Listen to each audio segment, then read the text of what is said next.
Asante kwa kunipenda sehemu ya 8. Karibu katika mwendelezo wa simulizi inayokwenda kwa jina la Asante kwa kunipenda. Simulizi yenye visa na mikasa kusisimua. Simulizi inayoelezea nini maana upendo wa kweli. Simulizi inayotenganisha kati ya upendo wa dhati na usaliti. Anayetusimulia simulizi hii ni kijana anayefahamika kwa jina la Godfrey Joktani, mkazi wa mkoani Tabora, katika mtaa mmoja unaofahamika kwa jina la Bachu. Kabla Godfrey hajaendelea kutusimulia, ana msemo wake siku zote unaosema kwamba siku zote katika maisha haya tunaishi na watu wanaotuumiza, lakini hatuchoki kuwapenda. Tunawasamehe na kuishi nao kwa wema na kuamini ipo siku kuwa watakumbuka mema tuliowapa, kwa sababu binadamu hatuishi daima. Sehemu iliyopita tulishia pale ambapo Godfrey tayari ameshaamua kuachana na Leila, kwa sababu Leila kwa sasa tayari ni mke wa mtu, lakini ukaribu zaidi akaweka kwa rafiki yake Leila anayetambulika kwa jina la Felista. Lakini Godfrey bado moyo wake ulikuwa ni mgumu sana kuweza kukubali ukweli kwamba atampenda Felista au la, kwa sababu moyo wake tayari ulishaingia majeraha, hivyo hakutaka kuamini tena neno linaloitwa mahusiano au upendo kutoka kwa mwanamke yote ule katika ulimwengu huu.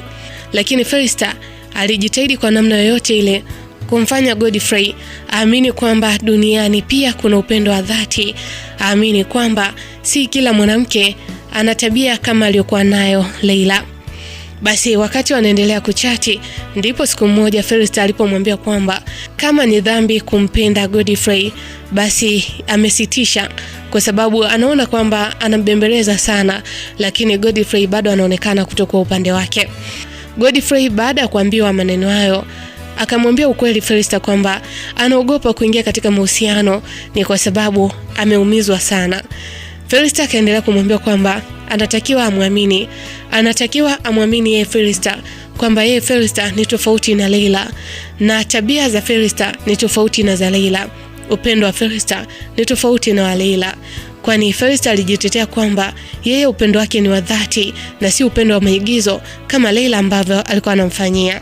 Mwisho wa siku Godfrey akaamua kuingia mazima, akaamua kukubali kuingia katika mahusiano na mwanamke huyu ambaye anafahamika kwa jina la Felista. Basi tuendelee na simulizi yetu.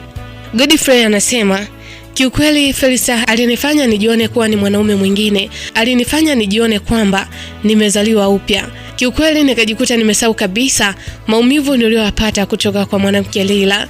Yaani Felista alinisaulisha maumivu yote. Mwanamke huyu inaonekana ni kweli alikuwa na upendo wa dhati, alikuwa na mapenzi ya kweli na mimi. Hakutaka kunichezea kama ambavyo Leila alinichezea. Siku zote katika mahusiano yetu na mawasiliano yetu alikuwa ananipa moyo, alikuwa ananiambia ni namna gani ya kuweza kupambana, alikuwa ananiambia ni namna gani ambavyo nafaa kuwa baba bora. Basi baada kama mwaka mmoja nilipambana sana, nikafanikiwa kufungua duka moja la spare za magari. Japo duka lilikuwa ni dogo kwa kwanza, lakini ilikuwa sio vibaya, kwa sababu nilijiona kabisa nimevuka kutoka hatua moja kwenda hatua nyingine. Ni kwa sababu mwanamke huyu Felista alikuwa aniombi pesa sana kama ambavyo alikuwa ananiomba Leila. Hata nilikuwa nikimpelekea pesa, alikuwa ananiambia kwamba nisitumie pesa kwa matumizi mabaya, bali pesa nizitumie kwa malengo mengine makubwa ya baadaye, kwa sababu yeye alikuwa na malengo makubwa na mimi. Kiukweli nikaanza kumuona kwamba Felista alikuwa ni mwanamke wa kitofauti sana. Yaani kuna wakati nilikuwa najiuliza kwamba kama ningefahamiana naye mapema Felista, basi mimi sasa ningekuwa niko mbali sana. Ni kwa sababu katika mahusiano ya mimi pamoja na Leila nimemhudumia vitu vingi sana. Yaani hakika kama ningekuwa na akili hizi ambazo ninazo sasa, basi ningekuwa nimefika mbali. Lakini siku zote huwa naamini kwamba kila kitu huwa kinakuja kwa sababu katika maisha. Ndio maana mara ya kwanza, msikilizaji, nilikwambia kwamba kila mtu unayekutana naye katika maisha yako unakutana naye ni kwa sababu maalum. Haijalishi umekutana naye ndani ya siku moja, umeonana naye ndani ya sekunde au saa. kila mtu ambaye unakutana naye barabarani au sehemu yoyote ile, iwe sehemu ya tukio maalum, sehemu ya sherehe, barabarani, katika matembezi yako, sokoni, katika nyumba za ibada, kila mtu ambaye unakutana naye katika siku husika, basi huwa unakutana naye kwa sababu maalum. Naamini kwamba hata mimi Mungu alinikutanisha na Leila ili niweze kujifunza mambo mengi, ili nijifunze kutokumwamini mwanamke kiasi hicho, ili nijifunze kwamba kama mtu ataonyesha kwamba hanipendi mwanzo, basi nisifosi kuwa naye. Hivyo simlaumu sana Leila, ni kwa sababu alinifundisha njia, alinionyesha njia. Ni kwa sababu nisingekutana naye Leila, basi huenda ningekutana na mwanamke mwingine ambaye angekuwa na roho ya kinyama na kishetani kuliko hata ambayo alikuwa nayo Leila. Basi nakumbuka siku moja nilikuwa nipo busy sana, sikumtafuta mpenzi wangu Felista. Nilikuta Felista amenipigia sana simu, nilikuta Felista amenitumia sana ujumbe mfupi wa maandishi akiwa analalamika, vipi Godfrey, uko wapi? Mbona leo sikupati? Umepatwa na nini mpenzi wangu? Kwa nini unipi taarifa? Ni kipi ambacho kimekusibu? Sijakuzoea hivyo mpenzi wangu. Kwa nini umenichunia siku nzima? Kiukweli siku ile nilikuwa niko busy sana. Yaani nilikuwa niko busy sana. Biashara ilikuwa imechangamka sana. Basi ikabidi nimpigie simu mpenzi wangu Felista. Nikampigia simu Felista, nikamwambia hello Felista. Akaniambia hello Godfrey, vipi? Nikamwambia poa, unaendeleaje? Akaniambia mimi siko poa. Nikamwambia kwa nini? Ni kipi ambacho kinakusumbua? Felista akaniambia sijui Godfrey. Labda kuna kitu ambacho nimekukosea kwa siku hii hapa ya leo. Labda siende katika njia uipendayo na ndio sababu hata umeshindwa kunitafuta siku ya leo. Niambie, ni kipi usichopenda ili nikae mbali nacho kwa niaba yako? Nitafanya ili mradi moyo wangu utulie na moyo wako pia utulie. Naona muda wa kujitetea kwako upo hivyo. Nitasema ukweli ili nisikupoteze. Unajua Godfrey, mimi nakupenda sana kwa moyo wa dhati. Naomba kama kuna kitu ambacho kibaya ambacho umepanga kunifanyia, labda kwa namna moja ama nyingine kulipiza kisasi ya maumivu ambayo amewahi kupatia Leila, basi kisasi hicho tafadhali usinifanyie mimi, kwa sababu mimi moyo wangu ni mdogo. Huenda najua nimekuwa kero wa kupindukia kwako, na kila nisemacho kwako hata nusu huenda kisikuingie. Maana hata kuniona kwa siku ya leo hujatamani tena, na hata sura yangu huenda ikufai tena Godfrey, ila utambue tu kwamba nimeumia sana kwa siku ya leo. Sijakuzoea hivyo. Nikamwambia Felista, maneno gani sasa hayo ambayo unaniambia? Aliyekwambia mimi nimekuchoka nani? Aliyekwambia mimi kwamba sitaki kusikia sauti yako hiyo nzuri ni nani? Hapana mpenzi wangu, usijifikirie hivyo vibaya. Ni kwa sababu leo nilikuwa nimetingwa sana, ndio maana sijakutafuta. Na ndio maana nilipopata tu nafasi, nikaona ni bora nikutafute kwanza wewe. Tuongee, tuzungumze mawili matatu mpenzi wangu. Kwa nini unajifikiria hivyo? Mimi sijaiwaza hata siku moja kukulipizia kisasi mpenzi wangu. Kwa nini nikulipizie kisasi? Kwa jambo gani baya ambalo umenifanyia? Mimi siwezi kulipiza kisasi kwa makosa aliyofanya mtu mwingine. Wewe ni mtu muhimu sana kwangu Felista. Unajua fika, tayari nimeshakukabidhi moyo wangu. Tayari nimekubali kuwa na wewe. Kwa nini nianze kufanya vitu vya kipuuzi? Tafadhali mpenzi wangu, umenikosea sana. Umenikosea kwa kunihisi vibaya. Felista akaniambia, unajua Godfrey, naweza kusema kwamba kwa namna moja ama nyingine nimekukosea.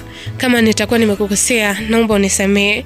Lakini Godfrey, kupenda kwako ndipo nimeanzia. Ndio kwanza ninajifunza kupenda. Sijui kupenda, ndio maana sichoki kukutafuta na hata sina neno. Kwangu ni faraja kusikia sauti yako. Sijui kupenda, ndio maana kukufuata ulipo sio ni tabu, licha ya wewe kuwa busy. Sijui kupenda, ndio maana sichoki kukulalamikia pindi nikiona uko tofauti na vile nitakavyo na nilivyokuzoea. Godfrey, nikaribishe vema ili nisichukue historia mbaya kuhusu kupenda. Wewe ndiye moyo wangu na maisha yangu ni wewe umeatawala. Nakupenda sana Godfrey. Nina ndoto kubwa sana na wewe. Nikamwambia, jamani, yani unajifanya nijisi mwanaume akitofauti sana. Asante sana Felista kwa kuonyesha thamani yangu kwako. Yani mambo haya mazuri niliamisi sana. Asante sana, lakini ninachokuomba mpenzi wangu, usijifikirie vibaya. Unajua nini Felista? Mwezi ujao nakuja kwenu kujitambulisha. Alafu mambo mengine ya ndoa yaendelee. Felista akasema, unasemaje Godfrey? Uko serious? Nikamwambia ndio. Kwani wewe unanipenda unanitania? Felista akasema hapana, mimi nakupenda kweli, sikutanii. Unataka uniambie kwamba mwezi ujao unakuja nyumbani niwaambie wazazi? Nikamwambia ndio au utake? Akasema hamna Godfrey, utakuwa unanitania. Mbona umekuwa haraka sana? Au unanitania bwana? Nikamwambia hapana, mimi huwa sitanii. Katika upendo wangu mimi huwa nazama mazima, huwa napenda kweli. Naomba unielewe. Felista akasema yani Godfrey, siamini macho yangu. Asante kwa kukubali kupokea moyo wangu. Asante kwa kukubali kupokea upendo wangu. Asante kwa kunikubali mimi Felista. Yani siamini. Sikudhani kama itakuwa rahisi kiasi hicho cha mimi na wewe kuwa pamoja. Yani siamini kweli mpenzi wangu. Yani natamani hata ungekuwa karibu yangu, haya maneno ungekuwa unaniambia uso kwa uso. Yani sijui hata ingekuwaje. Nikamwambia haina shida. Unajua Felista, mimi nahisi Mungu alimtumia Leila ili awe njia ya mimi na wewe kuweza kukutana. Yani naamini kwamba tumekutanishwa na Mungu kwa sababu ya Leila. Hivyo naomba usimchukie Leila, hata mimi sitamchukia Leila. Felista akaniambia yani unajua mimi nazijua akili za Leila. Siwezi nikamkasirikia. Kwanza tangu ameolewa hajanitafuta. Yani sipati picha siku akigundua kwamba mimi na wewe tuna mahusiano. Sijui atatamani ajifikie katika ardhi ya wapi. Yani sipati picha hiyo siku. Nikamwambia hata mimi sijui, kwa sababu siku ile wakati anafunga ndoa na mume wake mimi niliumia sana. Ndio siku ambayo niliamini kwamba duniani hakuna upendo wa kweli. Kumbe nilikuwa najidanganya bwana. Kumbe upendo wangu kuna sehemu ulijificha. Felista akaniambia ulijificha wapi nawe? Nikamwambia bwana, kumbe ujui ulijificha wapi? Ulijificha kwako. Basi tukaendelea kupiga story na Felista. Kiukweli tuliongea mambo mengi sana. Tulipanga mambo mengi kuhusu maisha. Tulipanga ni namna gani ambavyo tutaishi kama mume na mke. Tulipanga ni namna gani ambavyo tutaanzisha miradi mingi. Felista yeye alikuwa anapenda sana kupika. Akaniambia unajua mimi Godfrey, mimi ninachotaka nilikuwa naomba tu niongezee mtaji, nifungue mgahawa wa mama ntilie. Nataka nifungue mgahawa japo utakuwa ni mdogo, lakini utakuwa ni mgahawa wa kisasa ambao utakuwa na vitu vingi sana. Yani nataka niwateke wateja wote wa mji. Yani nipike chakula zaidi ya nyota 5. Kila mtu atake kula chakula changu. Nikamwambia wow, wazo zuri mama. Wazo zuri sana. Akaniambia nikamwambia lakini naogopa. Felista akaniambia unaogopa nini tena? Nikamwambia bwana, huko stories zinazoendelea huko mtaani wanasema kwamba ukiwa na mpenzi ambaye anapika mgawani au ni mama ntilie, basi ujiandae kuibiwa. Felista akaniambia bwana, hayo ni mawazo potofu ya watu, kwa sababu mimi naamini kwamba mtu huongozwa na akili yake binafsi. Kwa sababu hata ukiniambia utanichunga hata kazi yoyote ambayo naweza nikaifanya, basi kama mimi nina mambo ya kishenzi naweza nikafanya hivyo. Lakini haya unasema ni watu wa migawani. Vipi kwa huyo mpenzi wako wa zamani Leila ambaye alikuwa anauza dukani, duka la nguo, duka ambalo halina mambo mengi, alikufanyaje? Nikamwambia ila kweli bwana, alinipiga na kitu kizito. Nikamwambia ndio, usiamini maneno ya watu. Watu wengi huwa wanapenda kuharibia kazi za watu. Watu wengi huwa wanapenda kuharibu sifa za kazi za watu. Mimi siamini hicho kitu, kwa sababu kila mtu anafanya kazi kwa ajili ya malengo yake yeye binafsi. Nikamwambia wao, asante sana mpenzi wangu kwa kunipa akili mpya nyingine. Kwa hiyo sitaamini tena maneno ya watu. Akasema unatakiwa usiamini maneno ya watu. Nikamwambia sawa. Nikamwambia sasa, hiyo kazi unataka uanze kuifanya lini? Kwa sababu mimi na wewe tunategemea kufunga ndoa hivi karibuni. Kwa nini usisubiri kwanza tukakamilisha mipango ya ndoa, alafu hiyo biashara ikaendelea? Akaniambia unajua mwezi ni mrefu. Yani nikisema nisubiri mwezi mzima, haya mahitaji yao mengine na apataje? Ni bora nikaanzisha saizi ili nijue ina changamoto gani, ni wapi pa kurekebisha. Kwa hiyo kama utaniongezea nitafurahi mpenzi wangu. Nikamwambia sawa, ni kama kiasi gani ambacho unakihitaji? Akaniambia nilikuwa nahitaji kama 2,000,000 kwa sababu mimi tayari nina 1,000,000. Nikamwambia kwa hiyo unahitaji kuwa na 3,000,000? Akaniambia ndio. Nikamwambia okay sawa. Vipi sehemu ya kufanyia kazi umeshaipata? Akaniambia ndio nimeshaipata.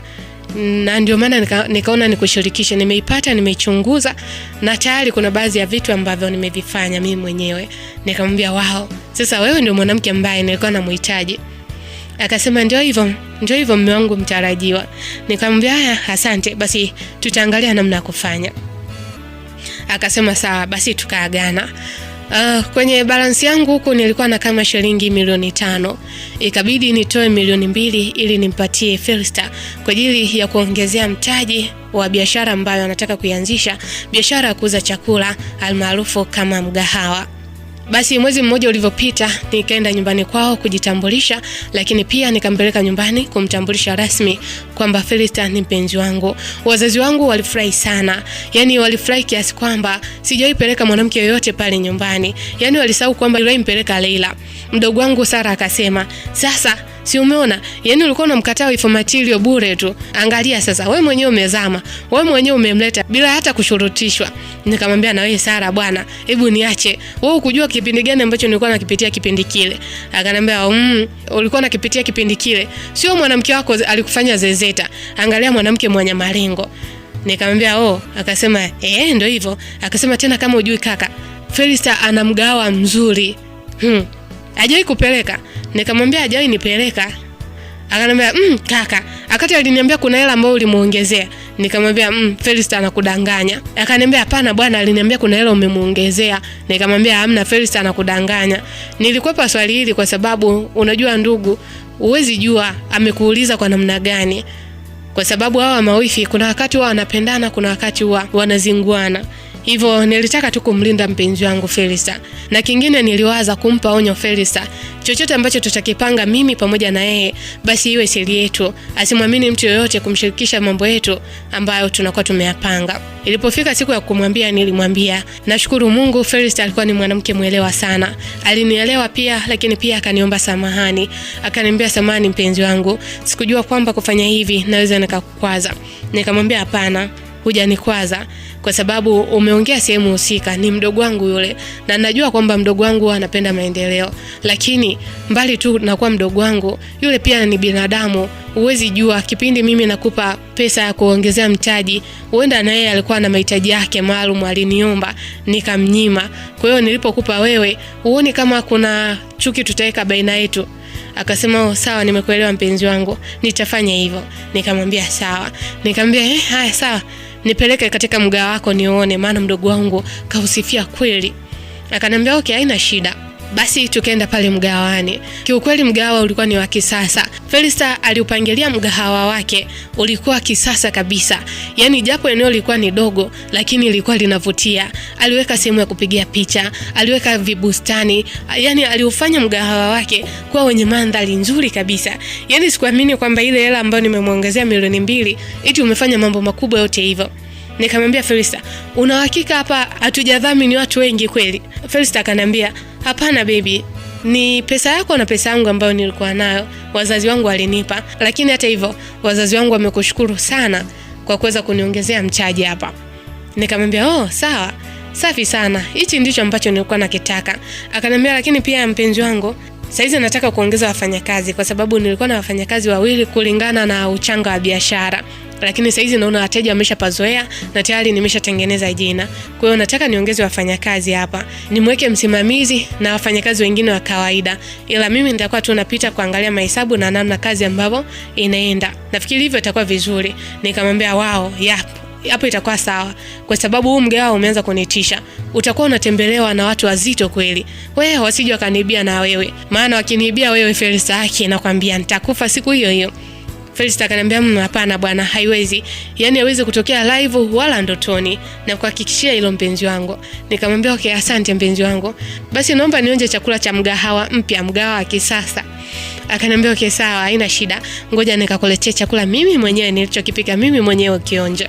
Nikamwambia, "Nakuaminia kwenye upishi uko vizuri. Hakika nimejichagulia. Asante Mungu kwa kuniletea mwanamke mzuri kama huyo. Mwanamke anayejua kupika, mbali na uzuri wake anajua kupika, ni mcheshi, ndugu zangu wanampenda, anawapenda ndugu zangu, yani nimefurahi sana." Akasema, "Bwana, hizo sifa zote utanifanya nione aibu. Alafu usimuona kuna wateja wanatuangalia." Nikamwambia, "Sasa kwani wateja ndio nini? Wanazuia nini? Watajuaje? Ili wajue kwamba hilo jimbo limeshachukuliwa bwana. Wewe acha tuangalie tu." Felista akasema sawa, ngoja nikakuletea chakula. Basi Felista kaenda kuniletea chakula. Aisee, chakula kilikuwa ni kitamu. Ni halali wateja kujazana katika mgahawa wa Felista. Basi siku zilizidi kusonga mbele, hatimaye mimi na Felista tukafanikiwa kufunga ndoa rasmi, tukawa mme na mke. Kiukweli kadri siku ambavyo zilikuwa zikizidi kusonga mbele, mimi na Felista tulizidi kupendana. Yaani tulipendana zaidi ya vile ambavyo tulikuwa katika uchumba. Ndugu jamaa na majirani wengine walitamani sana mahusiano yetu. Wengine walikuwa wakinifuata na kuniambia kwamba huyu ndio mwanamke ambaye hakika Godfrey, huyu ndio mwanamke ambaye Mungu alikuwekea. Nakumbuka kuna siku katika pitapita zangu nilikutana na Dennis, yule ambaye alikuwa ni mpenzi wake Leila kipindi kile ambapo nilikuwa nampenda sana Leila. Nikamwambia Dennis, akaniambia oh kaka, Godfrey vipi? Nikamwambia poa, za siku nyingi bwana. Akaniambia nzuri. Dennis akaniambia da, kaka umenawili sana. Yaani umenawili. Hebu nipe siri ya mafanikio yako. Nikamwambia kuna siri basi katika maisha ni kupambana tu. Akaniambia bwana, alafu nasikia eti umeoa, hata kunialika ndugu yako. Nikamwambia unajua ile sherehe ilikuwa ni haraka na kuna mambo ambayo tulikuwa tunaweka sawa. Hivyo ingekuwa ni ngumu kukukumbuka ndugu yangu. Naomba unisamehe sana. Yaani nisamehe sana. Umemoa mwanamke wa ndoto zako? Mwanamke ambaye ulisema nikuachie? Nikamwambia hapana, nimemoa mwanamke mwingine. Akaniambia wow, vipi mlishindwana na Leila? Nikamwambia Leila aliolewa na mwanaume mwingine. Yaani baada ya kipindi kile ilipita ni miezi 3 tu, Leila akaolewa na mwanaume mwingine. Yaani inaonekana kwamba alikuwa na mwanaume mwingine zaidi yetu. Dennis akatikisa kichwa kwa kusikitika. Akasema da, yule mwanamke alikuwa ni shetani sana. Yaani wewe sijui alikupa nini. Yaani mimi wasipendi mwanamke muongo. Hata mimi bwana nimefanikiwa kuoa. Nimeoa ni miezi 6 sasa. Nikamwambia Dennis umeoa? Akaniambia ndio, nimeoa miezi 6 sasa. Na ninaishi vizuri, mke wangu ni mwaminifu, tunapendana, ananiheshimu. Yaani hana mambo mengi kama yule mwanamke. Nikamwambia hata mimi mwanamke niliyemuoa hakika naamini Mungu alimweka kwa ajili yangu.